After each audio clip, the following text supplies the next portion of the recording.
시청자 여러분, 안녕하세요. 오늘 방송은 병든 황제를 가운데 놓고 서태후와 황후 동태후가 적과의 동침처럼 의기투합하는 스토리를 테마로 진행하려고 합니다. 의기비는 후궁으로 들어와 어렵사리 한풍제의 눈에 띄어 한때 사랑을 독차지하는 생활을 하며 태자를 생산하기도 했지만 세월은 어쩔 수 없는 것인가 새로 입궁한 어린 후궁 여비에게 밀려 그녀에게 황제의 총애를 뺏기고 말았고 거기에 질투와 위험을 함께 느끼게 되자 황후를 찾아가 그녀를 자극하며 여비를 황제의 품에서 몰아내기 위한 그림을 그려 나갑니다.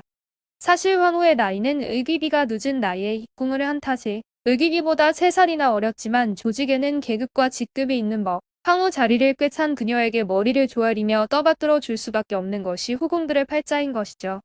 그렇기에 국내 모든 여자들은 황제의 여자이고 따라서 그녀들의 공통된 관심사인 동시에 꼴통이 깨지듯 신경 써야만 하는 것은 한 침대에 누울 수 있는 딱 하나뿐인 남자, 즉 황제의 총애와 그에게 관심을 받아 성은을 입을 수 있는 길을 찾아내는 것이었습니다.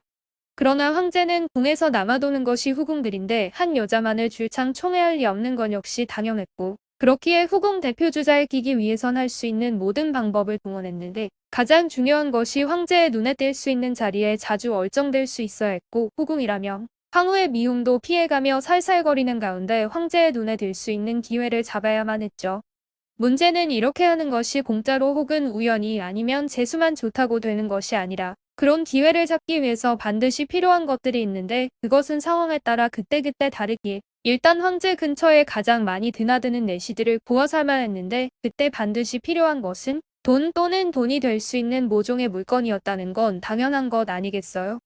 따라서 중요한 조건이 친정의 힘과 재력이었지만 의기비는 이런 조건을 단 하나도 가지지 못했었기에 같은 일을 해도 번듯한 친정백이 있는 후궁들보다 훨씬 고단하게 풀어나갈 수밖에 없었고 거기다 당시에는 한풍제의 총애를 어린 계집에게 뺏겨버린 상황인지라 이런 현실을 풀어나가기 위해선 누군가의 도움이나 협작이 더욱 필요한 상황이었죠. 더욱 그녀의 신경을 곤두서게 만드는 것은 폐병에 걸려 골골거리는 한풍제가 언제 꼴까닥하게 될지도 모르는 판인데 하루에도 몇 번씩 여비를 불러들여 침대에서 뒹굴뒹굴하고 있다는 것이었고 문제는 이런 황제가 단 하루라도 더 살기 위해선 일단 정양을 해야 한다는 것이 어이의 소견이었지만 당시 한풍제의 상황을 본다면 그건 불가능에 가까운 일이었을 겁니다. 정양을 한다는 것은 한마디로 주위의 모든 여자들을 물리고 조용하고 안정된 생활을 하며 정신과 육체를 안정시키는 것인데 남자들이란 숟가락 들어 올릴 힘만 있다면 눈을 돌리게 되는 것이 여자 옷 벗겨대는 것인지라 사방에 널린 후궁들 속에 파묻혀 살고 있는 황제가 이런 생활을 한다는 것이 가능했겠어요? 명확하게 찬스를 잡아내어 이용할 줄 아는 의귀비는 바로 이런 황제의 쾌락과 성욕 때문에 생긴 자신의 질투심과 국내 여인들 사이에서의 위치 그리고 황제의 심각한 병으로 닥쳐올 진정 감당기 어려울 수도 있는 문제들을 오히려 한풍제가 남자이기에 병약해진 몸뚱아리의 심각성을 고려치 않고 여인의 육체를 탐하며 섹스에 빠져 살고 있는 것을 이용하여 해결하는 그림을 그린 후 황후와 머리를 맞대고 그녀를 흔들어 나가기 시작합니다. 갑자기 자기를 찾아온 의기비를 의아한 얼굴로 맞이하는 황후는 어쩐 일로 찾아오신 건가요? 무슨 일이 있으신가요? 황후의 질문을 받은 의기비는 갑자기 눈물을 펑펑 쏟으며 소매 안에서 비단 손수건을 꺼내 면신 눈물을 훔쳐내기만 할 뿐 황후의 질문에 어떤 대답도 하지 않자 궁에서 살아오며 몸에 밴 짬밥이 상당한 황후는 그녀가 주위의 귀들을 신경 쓴다는 것을 눈치채고 의기비의 등을 토닥이며 손목을 잡고 조용히 내실 안으로 들어갑니다. 황후는 의기비가 찾아와 생쇼를 하는 것이 한 번이 아니었기에 대충 이유를 알 것 같기도 했지만 당신이 오늘 이처럼 슬퍼하는 이유가 뭔가요? 라고 물어봐 주자 기다렸다는 듯이 다시 울 것 같은 얼굴로 저는 단지 황제께 없어 병환 중임에도 어이의 매간에 청안하셔야 한다고 했는데 수륙이 온갖 감언이설로 황제께 쾌락을 즐기시도록 권하고 있고 황제께 없어는 그들의 말을 그대로 받아들이고 계시기에 용체의 변고라도 생길까 걱정스러워 한시도. 라며 말끝을 맺지 못하자 황후가 다시 묻습니다. 그렇다면 현재 황제께 없어 어떤 생각을 하고 계시며 또 누가 주위에서 황제께 없어 정안하시지 못하도록 어떠한 행동을 하고 있는 것인가요? 들리는 바에 의하면 황제께 없어 여비가 지나치게 얌전하다고 말씀하시자 그 말씀의 뜻을 받들어 조아무개라는 과부를 찾아 대령했다고 하고 더구나 지금 절대로 정안하셔야 한다는 태의 진단이 있음에도 몸의 상태가 조금 좋아진다면 다시 수렵을 나가시겠다고도 하셨다는데 끝에 가서는 결국 늙은 여우에게 홀리신 것 아니겠어요?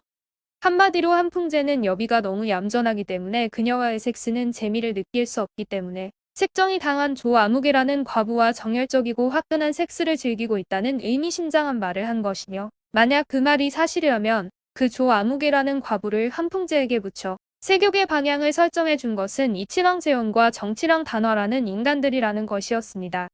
의기비는 황후가 지나치게 소극적이면서도 온후한 성품의 여자이긴 했지만 그녀도 여자인지라 병든 황제가 여색에 빠져 병든 몸뚱아리를 함부로 부리게 유도하고 있는 재원과 단화라는 뚜쟁이들을 이를 갈며 미워한다는 것을 알고 그것을 건드려 자극하는 것이 천적들을 쳐내기 위해 가장 빠른 방법이기에 여우짓을 하고 있는 것이었죠. 재원과 단화는 정말 쓸모없는 사람들이군요. 둘은 만약 수륙이 뒷 힘이 돼주지 않았다면 결코 그런 대담한 행동은 하지 못했을 겁니다. 황제께옥서 환호하시는 것이 가장 좋은데 언급 자체를 하고 있지 않으시니? 라고 황후는 탄식하듯 말하며 어찌해야 좋을지 모르겠다고 말합니다. 황후의 탄식 섞인 푸념을 들은 의귀비는 그렇다면 황제께옵서 마음을 깨끗이 하고 금욕을 하시라고 부탁드리는 수밖에 없다고 말하자 황후는 의귀비의 말을 듣고 고개를 끄덕이며 뭔가 깊이 생각하는 듯하다가 묻습니다.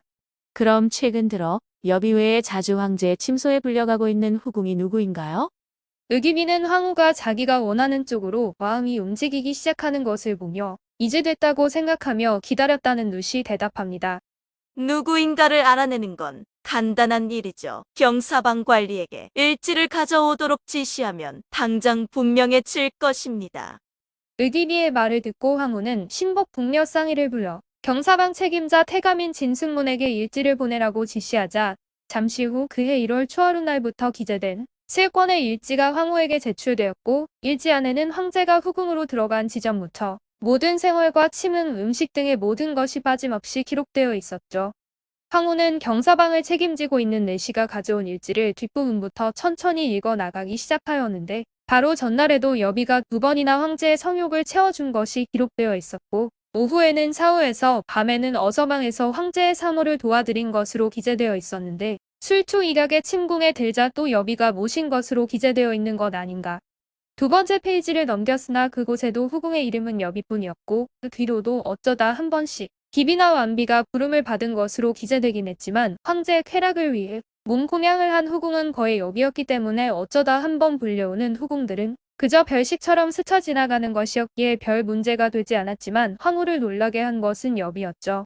의귀비가 한풍제로부터 떼어놓으려는 그림의 타겟은 여비였기에 결국 뜻한 바를 성공적으로 이루어냈고 일지를 다 읽고 난 황후는 일단 여비에 대해서는 말하지 않고 경사방 태감 진승문에게 오늘 황제께서 별일은 없었느냐고 묻자 태감은 아침에 가슴이 답답하고 고역질이 난다고 하시어 가래통을 대령하자 그곳에 2번 피를 토하셨고 지금 어이가 와서 진맥을 보고 있다고 아릅니다. 황제의 두 여인들이 태희가 황제를 진단하고 있는 곳으로 직접 가보니 한풍제의 손목을 잡고 진맥을 하는 태희가 이마에 땀을 흘리고 진맥 중인 손가락이 가늘게 떨리며 주위의 공기가 팽팽하게 긴장되어 갔지만 얼마 후 태희가 황제 폐하 만안이라는 단 6마디를 하자 그들의 긴장은 얼어붙은 얼음장을 녹이는 것 같이 사라지게 되었고 여기저기서 안도의 한숨이 흘러나옵니다. 이 발은 황제께서 별 이상이 없다는 말이었기에 황후와 의귀비는 절을 올린 후 자리를 떴지만 처해 있던 재원과 단화가 그 소문을 듣고 태희를 불러 과연 황제의 병은 회복이 가능한지 만약 불가능하다면 과연 얼마나 살 수 있을 것인가를 겁주듯 물었죠. 태희는 그들의 지문이 뜻하는 바를 잘 알고 있었지만 그의 대답은 지금은 여름이기에 양기가 올라 성체에 다소 영향을 주고 있지만 만약 식욕만 쇠약해지지 않는다면 여름에도 별일 없을 것이고 가을이 되어 신선해진다면 건강을 크게 회복하실 것입니다. 였습니다. 군기처의 대신들과 황제의 동생들이 오늘 태희와 황제의 성체에 관한 밀담을 한 사항은 절대적인 비밀에 해당하였지만 멀찍이 서서 그들이 대화하는 것을 귀담아 듣고 있는 자가 있었는데 그는 다름 아닌 의귀비의 강아지 소환자라는 넷이었죠. 소환자는 그 밀담의 내용을 불이 나게 의귀비 처소인 내궁으로 달려가 알려주었고 그 말을 들은 의귀비는 놀라며 입술을 깨물며 생각합니다. 무더운 여름을 넘길 수만 있다면 가을이 되어 회복이 가능하다는 말은 곧 금년 여름을 넘기지 못할 수도 있다는 말이 아닐까? 의기비는 생각이 여기에 이르자 그렇다면 이미 차후에 뭔가 손을 쓸 틈조차 없을 수도 있다는 말인데 그렇다면 이 말을 황후에게 전해주어야 하는 것일까 등 이런저런 궁리 끝에 당분간 황후에게 이 비밀을 알리지 않고 기다려보는 게 자신에게 유리하고 좋을 것 같다는 결론을 내렸고 그녀에게는 이 비밀은 빼고 다른 말은 해주는 것은 문제가 되지 않을 것이기에 황후를 찾아갑니다. 황후는 내궁으로 찾아온 의귀비의 앞뒤가 잘린 말을 듣고 담뱃대를 한 모금 빨아 들이킨 후 뒷일은 내가 알아서 할 테니 당신은 이제 돌아가도록 하세요. 라며 그녀를 돌려보냈죠. 사실 황후는 온화하고 조용한 성품을 지닌 매우 안정된 여인이었지만 의귀비가 생각하듯 그렇게 만만하기만 한 상대는 아니었고 황후는 의귀비가 자기를 찾아와 울고불고 할 때 비록 그가 무슨 행위나 말을 할 것인가까지는 알 수 없었으나 최소한 의귀비가 모종의 목적을 갖고 왔다는 것과 항상 그래왔던 것처럼 여비와 관계된 일일 것이란 추측까지 하고 있었죠. 황후는 곧 여비를 불렀고 부름을 받고 급히 찾아와 얌전히 무릎을 꿇고 자기를 쳐다보고 있는 여비에게 묻습니다. 어제는 하루 종일 황제 폐하의 부름을 기다리고 있었는가? 예, 황후마마. 어제 황제께서는 공친왕의 주문을 결제하셨고 저는 필목을 준비하여 옆에 있었사옵니다. 황제 폐하께서는 최근에도 그 약을 복용하고 계시는가요?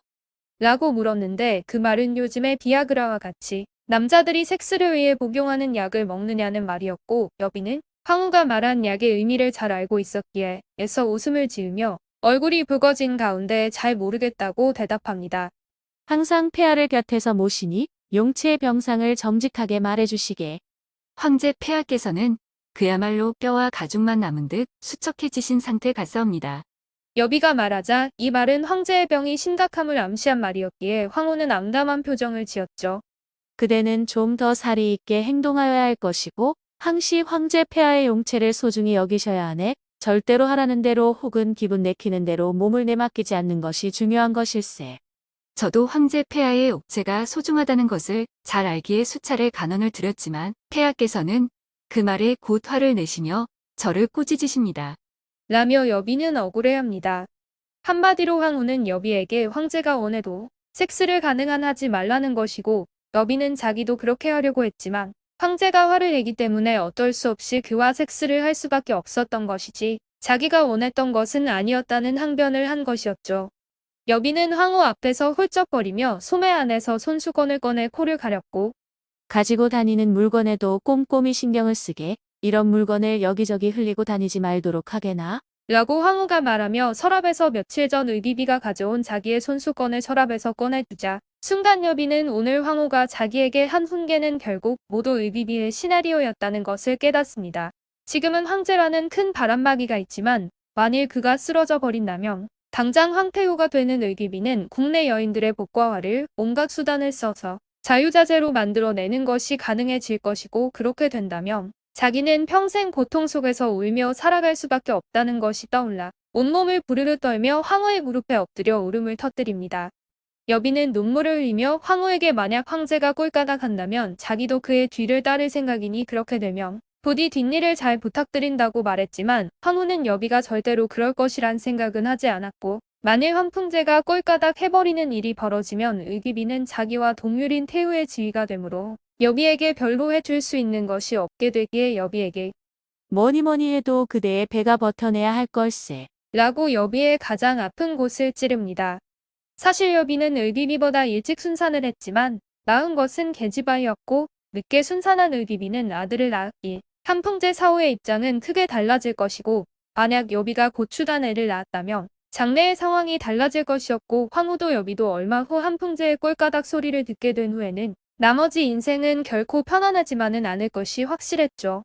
하지만 오늘 하루 동안 일어난 의기비가 목적을 가지고 그렸던 황후와 적과의 동침으로 얻으려는 그림은 일단 실패라고 할 수 있었고 오히려 상황에 따라선 여비만 좋은 일을 시킨 것이 될 가능성도 충분하기에 결국은 그녀의 압승이 아니었지만 그는 정신 승리하며 의미심장한 미소를 지으며 소환자의 샘쇼를 보며 식사를 시작합니다. 오늘 방송은 여기까지이며 구독과 좋아요를 꼭 눌러주실 것을 부탁드립니다. 시청해주셔서 감사합니다.